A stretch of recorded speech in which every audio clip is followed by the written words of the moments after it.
Madlib is an elusive artist. Maybe you can understand. Track him down and write his backstory. There we go. Now you should be able to see me. What were you say? The editor slams her laptop shut. All right, let's start with those two articles. We just need some backstory. Context. If they perform well, we'll get into the story of how Doom and Madlib came together as Madvillain and recorded Madvillainy, an album which straddled the analog and digital eras while exceeding expectations in both.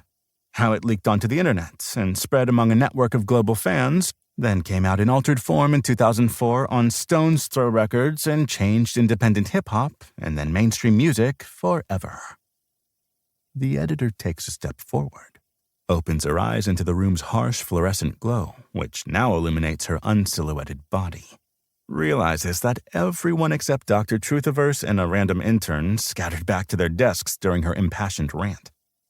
Maybe then we can get into how the album is much more than a collection of songs, says the random intern. How it's a folkloric artifact that spawned infinite legends. How Madvillainy, like Doom and Madlib, has always been bigger than itself. The editor pauses, considers, shrugs, says, I don't know. The random intern with misguided confidence asks, if this series of articles ever becomes a book, can I at least write the preface? Sure, kid. If that happens, we'll even slap your name on the cover, the editor says with a dismissive laugh.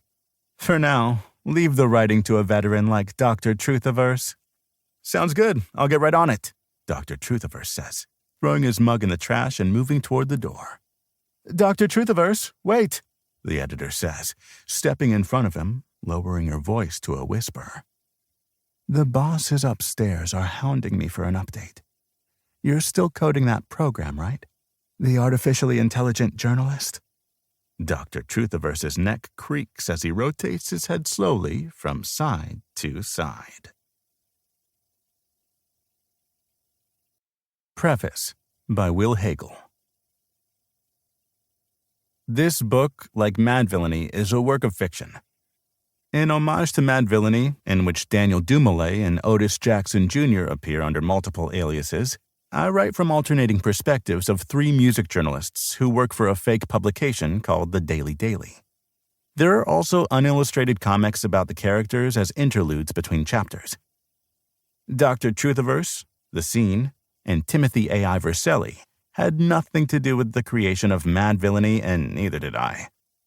Several people who were involved in some form, excluding the actual two artists, and several other understandably reluctant individuals, did share with me many stories, facts, and opinions. Before our interviews, I explained that I am just a fan who wants to celebrate Doom, Madlib, and Madvillain's eternal unknowability. To tell my own specific rendition of an endlessly interpretable story, hindered like all accounts by second-hand knowledge, inescapable biases, and a word count limit. This book attempts to honor Doom and Madlib's intentional aversion to truth, focusing instead on what I refer to as falsehood, the unverifiable legends that attracted and activated the artists' combined and respective fan bases, creating a folklore that perpetuates the significance of their collaborative project. As long as we keep listening to Madvillainy and passing on stories about the artists who mean so much to so many of us, that legend will live on. Laundromat. MF Doom. Dr. Truthiverse versus the Supervillain by Dr. Truthiverse. No biographer, especially moi, your friendly neighborhood Dr. Truthiverse, could document Doom's life with any degree of certitude. You could say he was born Daniel Dumoulin in 1971 in Hounslow, a suburban area of West London, the first in a series of origin stories, each of which led to unintended consequences. In the case of his UK birth, the long-term outcome was Dumoulin's 2010 deportation from and denial of re-entry to the United States, where he grew up. A banishment that continued through the end of his life and revealed to his family, friends, and global network of adoring fans the tragic truth of the American immigration system. This led to him resettling in London and later St. Lucia, Grenada. Or an unspecified Caribbean island to throw off his detective. To keep listening to this audiobook for free, click the link in the description.